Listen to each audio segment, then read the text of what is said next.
রায়ানের কথা শুনে খুশি হলো পারুল। সম্পূর্ণ জানতে ভিডিওটিতে একটি লাইক করে দেখতে থাকো। গল্পের শুরুতেই দেখা যায় রায়ান আজকে চেয়েছিল যেভাবেই হোক না কেন পারুলকে তার মনের কথা জানাতে, আর সেই জন্য নিজের বেস্ট লেভেল দিয়ে সমস্ত পারফরমেন্সটা করছিল। কিন্তু সমস্যাটা হলো শিরিন ইচ্ছে করে আগুন লাগিয়ে দিয়েছে রায়ানের শোতে, আর পুরো সেট জ্বলতে শুরু হয়ে যায়। মুহূর্তের মধ্যে সমস্ত দর্শক সিট ফাঁকা করে চলে যায়। এরপর রায়ান চিৎকার করে বলতে থাকে, আরে আপনারা কোথায় যাচ্ছেন? দয়া করে বলে যান যে আমার নাটকটা কেমন হলো। কিন্তু কেউ কোনো প্রশ্নের উত্তর না দিয়েই চলে যায়। তারপরে রায়ান মঞ্চ থেকে কিছুতেই নামতে চায় না। পারুল দেখতে পারে আগুন তাড়াতাড়ি করে ছড়িয়ে পড়ছে। রায়ানকে ডাকাডাকি করে আর বলে, রায়ান তুই নেমে আয় শিগগিরই। কিন্তু রায়ান কোনোভাবেই নামতে চায় না। এরপর পারুল কি করবে বুঝে উঠতে না পেরে নিজেই আগুনের তোয়াক্কা না করে স্টেজে উঠে রায়ানকে ডাকাডাকি করতে থাকে আর বলে, তুই বুঝতে পারছিস তুই কোথায় দাঁড়িয়ে আছিস? চারিদিকে আগুনে জ্বলে পুড়ে ছারখার হয়ে গেছে, নাম তুই এখান থেকে। এই বলেই রায়ানকে জোর করে মঞ্চ থেকে নামিয়ে দেয়। তারপরেই তারা চলে যায় একটা এমন জায়গায় যেখানে আগুন পৌঁছতে পারেনি। এরপর সেট তো পুরো জ্বলে পুরো শেষ হয়ে গেছে, দমকল বাহিনী চলে এসেছে। এর মধ্যেই যে এই শোটার অর্গানাইজার ছিল তার সাথে কথা বলতে থাকে আর বলে, আপনি কেমন সেট রেডি করেছেন মশাই? দেখতে পেলেন কি হয়ে গেল, সব কিছু পুরো ছারখার হয়ে গেছে।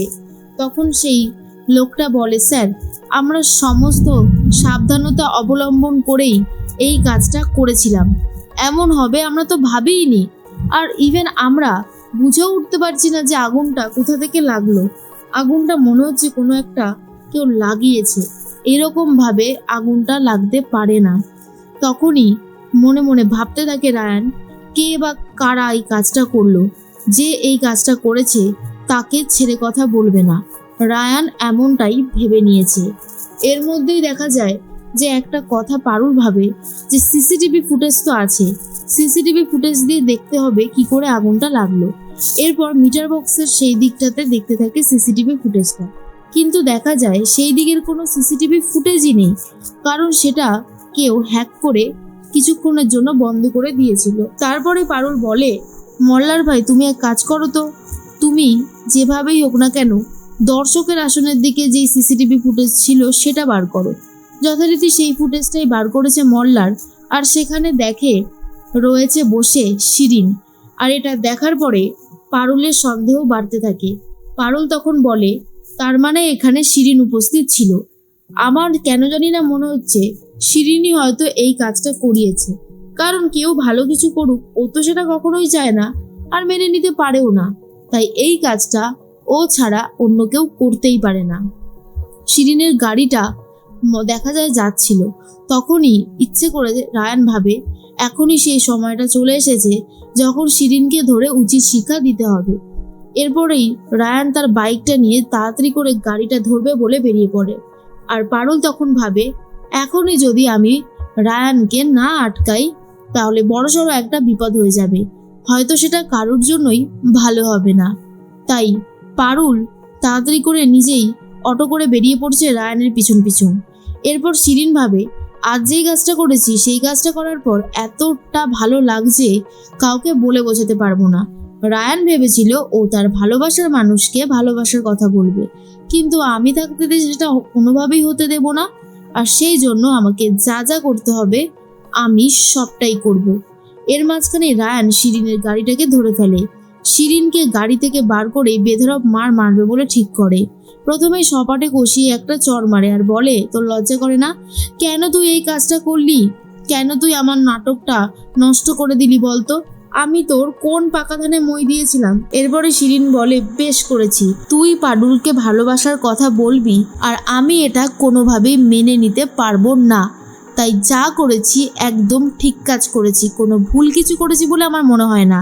শুনে তো রায়ান আরও বেশি রেগে যায়, শিরিনকে মারবে বলে ঠিক করে। তার মধ্যেই চলে এসেছে পারুল আর বলে, রায়ান তুই নিজের রাগটাকে কন্ট্রোল কর, কেন এইভাবে ঝামেলা বাড়াচ্ছিস বলতো? দয়া করে নিজেকে শান্ত কর রায়ান। রায়ান তখন বলে, পারছি না, আমি নিজেকে শান্ত করতে পারছি না, ও কেন এমনটা করলো। এরপরে শিরিন বলে, তোর যেটা হবার ছিল সেটাই হয়েছে, তোর আর নিজের যোগ্যতা প্রমাণ করতে হবে না, বুঝতে পেরেছিস? কারণ তুই নিজের যোগ্যতা প্রমাণ করতে পারলেই তো ভালোবাসার মানুষকে ভালোবাসার কথা বলে দিবি, আর সেটা হবে না। এরপরেই পারুল তো সপাটে কষিয়ে আরেকটা চড় মারে শিরিনকে আর বলে, তুই এতটা খারাপ মানুষ কেন? নিজের দ্বারাই তো কিছু হয়নি, এবারে কেউ যদি কিছু করতে চায় সেটাও তুই করতে দিবি না বলে ঠিক করেছিস, তো যা ইচ্ছা তুই তাই করবি নাকি? এরপরেই শিরিন বলে, আমার যা ইচ্ছা তাই করব, তোরা পারলে আটকে দেখা।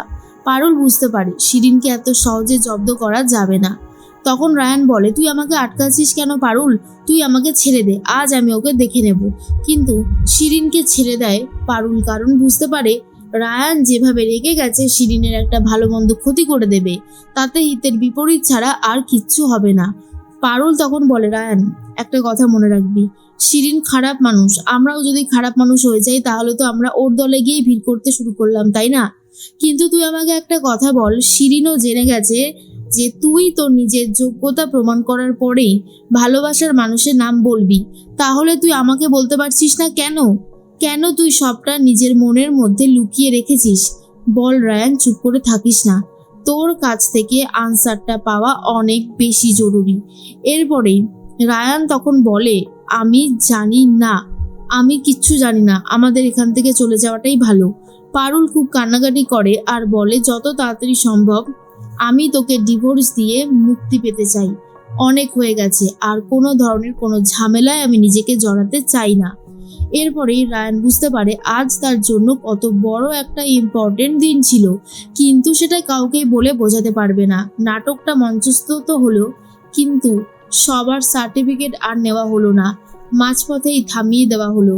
রায়ান বাসু কি করবে এবার, এমনটাই ভাবছিল। অন্যদিকে ঠাম্মি তখন বলে, তোমাকে একটা দেখানো জিনিস হবে, এই দেখো। এরপর দেখে যে রীতিমতো জোলাপ মেশাচ্ছিল রায়ান খাবারে, যাতে পারুল ঠিক সময় কোর্টে উপস্থিত হতে না পারে। এরপর পিসিমণি বলে, এরপরেও বলবে তুমি পারুল রায়ান তোমাকে ভালোবাসে না? তখন পারুল বলে, তাহলে ও স্বীকার করে না কেন? ঠাম্মি তখন বলে, দাদু আর নাতির তো একই জেদ, যতক্ষণ না নিজেরা সমকক্ষ হতে পারছে, যোগ্যতা প্রমাণ করতে পারছে, ততক্ষণ পর্যন্ত ভালোবাসার কথা তারা বলবেন না। দেখ দিদিভাই, আমার বয়সটা এমনি হয়নি, আমি খুব ভালো মতন জানি রায়ান দাদুভাই তোকেই ভালোবাসে, তুই শুধু একটু ধৈর্য ধর। এরপর পারুল বলে, ঠিক আছে, 24 ঘন্টার মধ্যে আমি জেনেই ছাড়বো আসলেই ভালোবাসার মানুষের নামটা ঠিক কি, রায়ান কাকে ভালোবাসে।